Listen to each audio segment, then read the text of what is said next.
Hey guys, Scott here and welcome to the Rogue Review. So today I'm going to be talking about Captain America Civil War, the latest film from Marvel Studios. Now, Captain America Civil War is loosely adapted from the Mark Millar story Civil War that came out about around 10 years ago. And in fact, Kevin Feige, the head of Marvel Studios, has said that even before they'd made Iron Man, this was the film that he really wanted to make. If they could get all the figures in place, if they could get enough characters, this was his goal. And finally, Civil War's been made by the Russo brothers, who made The Winter Soldier, Captain America The Winter Soldier, which came out in 2014. For me, it's the best film of Marvel's Phase 2. It was a political thriller. It was really surprising. The action was great. It was a really good story, and it gave characters that we'd seen in previous films depth that they hadn't had in previous films, like Black Widow and Nick Fury, and it introduced us to Falcon and the Winter Soldier, who is has got a big part to play in Civil War. So Civil War is simply it sort of continues the story from both Winter Soldier and Avengers Age of Ultron, in that in Age of Ultron, Ultron arrives because of Tony Stark meddling with science, and because of that, Ultron sort of becomes this almost omnipotent being, and he raises Sokovia up into the sky, planning to drop it like a meteor and destroy the Earth. And he fails. The Avengers stop him. I should say spoilers for previous films here, by the way. It's too late. Anyway, so that was his plan. He failed, but it still screwed things up for Sokovia. And then in Winter Soldier, Bucky Barnes, Steve Rogers' childhood friend, who he thought was dead, comes back to life. Suddenly shows up. He's back to life, and he's this hardcore assassin for Hydra. And so this really continues both of those storylines. What happened after the Sokovia fell from the sky, and what's going on with Bucky Barnes. And so, like Civil War, it's sort of about accountability and oversight for the Avengers. The government are finally rearing their heads in, and they say, you guys not having any accountability, any oversight, that's not cool with us anymore. Here's the Sokovia Accords, which basically says, you guys work for us. And so this divides the team, and so we get, as the promotional materials have shown for this film, Team Cap and Team Iron Man, and of course, they fight, and it is glorious action. I am not going to be the first person to tell you about the tremendous airport fight sequence in this film. It's about a 17-minute long sequence, and it's Team Cap versus Team Iron Man.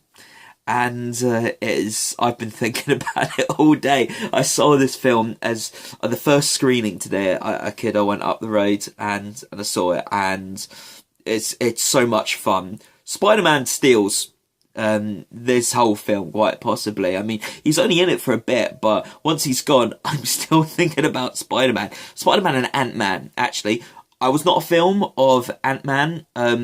For multiple reasons. Mostly, I just didn't care. I just felt like it was just a bit of a nothing sort of film.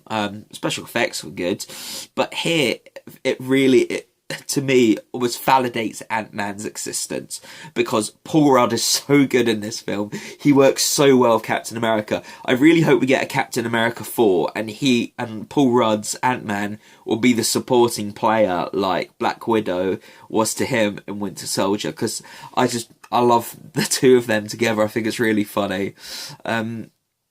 So, as I said, Spider-Man, this is Spider-Man's, introduction to the MCU, and is it good? Well, obviously, yeah, it's amazing. He's on Team Stark, and it's, he's just incredible. It's just incredible. I'm excited about Spider-Man again, guys. Like, this is a great portrayal. Tom Holland, the actor, does a great job. Like, he's shooting webs, he's kicking ass, he looks great on screen. And then, like, he's got the gift of the gab. Like, he's making jokes, he's trying to make conversation, and everyone's sort of just like, hey, you're not supposed to be making conversation right now. We're fighting, right? Have you ever been in a fight? He's great, and every character gets a time to shine here. Like Wanda Maximoff, Scarlet Witch, Elizabeth Olsen's character, I thought she was naff in Ultron, to be honest. Here, she's really good, and her dynamic with Vision's interesting. Obviously, if you've read the comics, you know those two end up having this sort of very strange romance, and it's sort of touched on here very lightly. Very well done, Russo brothers. The Russos, the directors of this film, you know, when Winter Soldier was announced with them directing, everyone was like, the guys from Community and Arrested Development, are you kidding?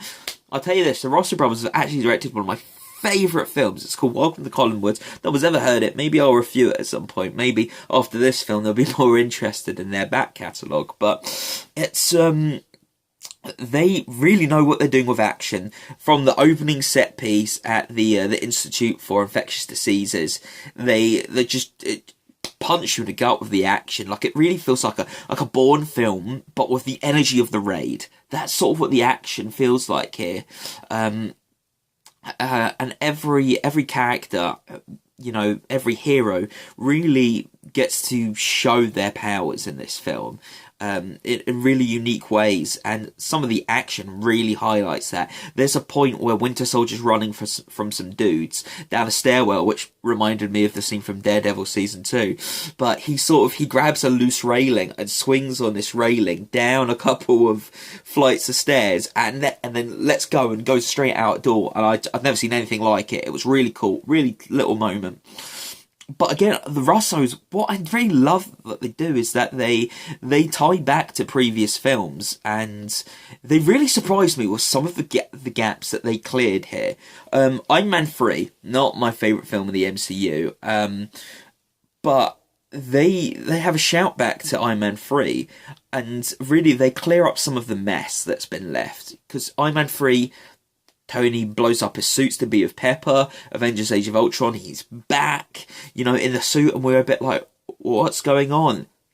They fill in the gaps here. We find out what's happened since with him and Pepper and what's going on there.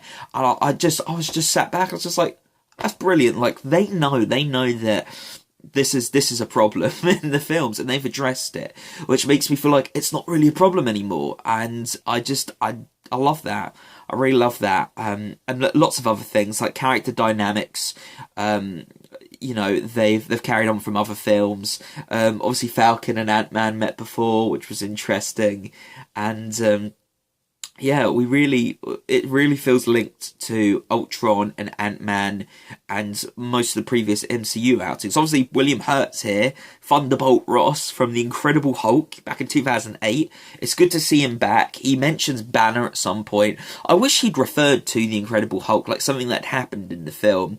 Because even though he's here, it still feels really detached, because obviously it was Edward Norton, it was a long time ago. But yeah, Captain America Civil War is a really fun film. My small complaints, it feels, as I said, it's got that sort of Bourne Identity sort of feel to it. It's got the same feel with Winter Soldier. It's sort of more realistic, more down to earth, yet grandiose action.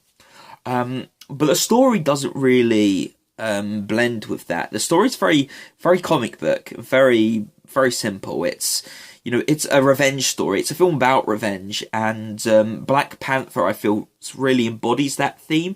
For me, he is the heart of the movie. His arc really sums up a lot of what's going on with the characters, and yeah, for me, the story isn't as good as Winter Soldier, but the excitement and the fun level is higher. I think if I had Winter Soldier in one hand and Civil War in the other hand on Blu-ray, I mean, obviously I'm going to put in Civil War now because I've just seen it. It was awesome. But I think I would pick Civil War every time because it's just so much fun. Almost as much fun as the Avengers, if not more. Just because all these heroes, all these things happening, it makes you laugh. It makes you just go, ah, with just joy. I was just smiling so much at this film, and that's what I want for my superhero fare. This is a great superhero film. You need to go see it in the cinemas. It's a huge spectacle. I've been Scott. This is Rogue Review. Like, subscribe, and tell me what you thought.